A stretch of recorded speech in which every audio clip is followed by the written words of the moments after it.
आज हम लोग इलेक्ट्रिक पोटेंशियल से रिलेटेड एक न्यूमेरिकल बनाने जा रहे हैं।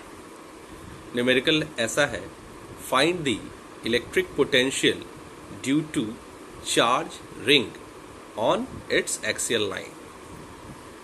हमारे पास एक यूनिफॉर्म चार्ज रिंग है जिसका टोटल चार्ज कैपिटल Q है और इस रिंग का रेडियस R है और एक P पॉइंट है जो इसके सेंटर से D डिस्टेंस पे सिचुएटेड है जहां हमें इलेक्ट्रिक पोटेंशियल निकालना है। We have a uniform charge ring of radius R, a point P at a distance D from the center of the ring where we have to find the electric potential। तो हम लोग करेंगे क्या? इसके लिए ऐसे क्वेश्चन को बनाने के लिए सबसे पहले एक छोटा सा एलिमेंट हम लोग इस रिंग पे काटते हैं और इस एलिमेंट का चार्ज हम लोग dq मानते हैं। टोटल चार्ज इस रिंग का q है, तो ये छोटा सा एलिमेंट हमने काटा तो इसका चार्ज हो गया dq। अब इस छोटे से चार्ज से इस पॉइंट की दूरी कितनी होगी? तो ये राइट एंगल ट्रायंगल बन रहा है, तो ये हो जाएगा √r² प्लस d²। तो इस dq के कारण इस p पॉइंट पे पोटेंशियल कितना होगा? तो that is dv and dv is equal to k dq upon √r² plus d²। ये इलेक्ट्रिक पोटेंशियल हुआ। अब हम लोग देखते हैं कि हमें इलेक्ट्रिक पोटेंशियल पूरे रिंग के कारण इस P पॉइंट पे निकालना था और अभी हम लोग इस dq एलिमेंट के कारण इस P पॉइंट पे पोटेंशियल कितना लाए हैं? तो k dq upon position r² plus d², क्योंकि हम लोग को पता है इलेक्ट्रिक पोटेंशियल होता है kq बाई r होता है।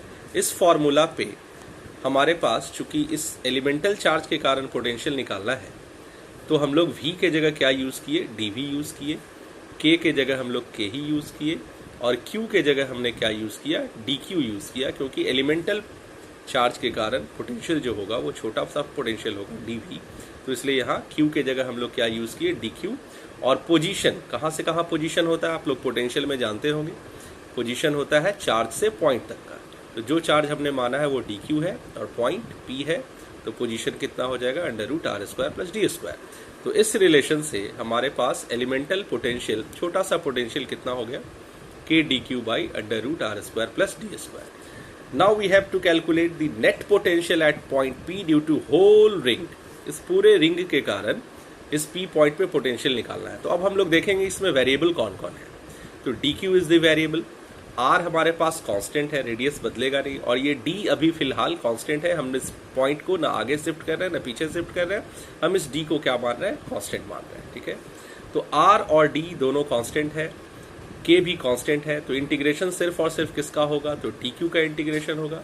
k बाई √r² d² बाहर चला गया, इस साइड dv को इंटीग्रेट किए, तो आप कह सकते हो इंटीग्रेटिंग बोथ दी साइड, दोनों साइड हम लोग इंटीग्रेट किए।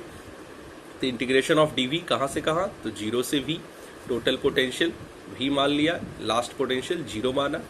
अच्छा, k by √r² plus d², ये कांस्टेंट है, ये बाहर चला गया। dq का इंटीग्रेशन कहाँ से कहाँ होगा? तो 0 से q। आप यहाँ देखो, ये dq चार्ज बढ़ते बढ़ते बढ़ते बढ़ते टोटल कितना चार्ज हो जाएगा? तो जो नेट चार्ज है उतना हो जाएगा कैपिटल Q के बराबर, और इनिशियल लिमिट कितना होगा? तो 0। dq का लोअर लिमिट 0 और अपर लिमिट q हो जाएगा। अब हम लोग फाइनली क्या करते हैं कि dq का इंटीग्रेशन क्या हो जाएगा? तो q हो जाएगा। अब k को हम लोग क्या लिखेंगे? 1/4 पाई एप्सिलॉन नॉट, नीचे क्या है? √r² plus d²।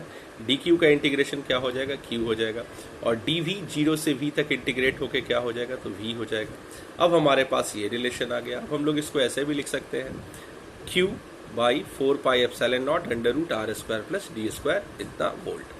चूंकि पोटेंशियल स्केलर क्वांटिटी है इसलिए कोई डायरेक्शन नहीं होगा, तो ये आया net potential at point P due to uniform charge ring on its axial line. अब एक छोटा सा केस हम लोग और ले सकते हैं, और वो केस ऐसा है कि अगर ये पॉइंट P सेंटर पे होता तो ये d डिस्टेंस क्या हो जाता? तो ये d डिस्टेंस घटते घटते क्या हो जाता? 0 हो जाता। तो ये पॉइंट P सेंटर पे अगर आ जाएगा तो d को हम लोग क्या मान लेंगे? 0 मान लेंगे। तो at centre d equals to 0 means अगर कहा जाएगा कि इलेक्ट्रिक पोटेंशियल आप निकालो यूनिफॉर्म चार्ज रिंग के सेंटर पे, तो डी को आप क्या मान लोगे सीधा सीधा, तो डी को आप 0 मान लोगे। तो डी को आप जैसे ही 0 करोगे तो सिर्फ क्या आएगा, अंडर रूट आर स्क्वायर बचेगा। यहाँ देखो अंडर रूट आर स्क्वायर बचेगा। तो net potential will be Q by 4 pi epsilon naught under root R square, और अब फाइनली हमारे पास आ रहा है Q by 4 pi epsilon naught R, और 1 बाई 4 पाई एप्सिलॉन नॉट को हम लोग K से डिनोट करते हैं, तो it will be KQ by R volt.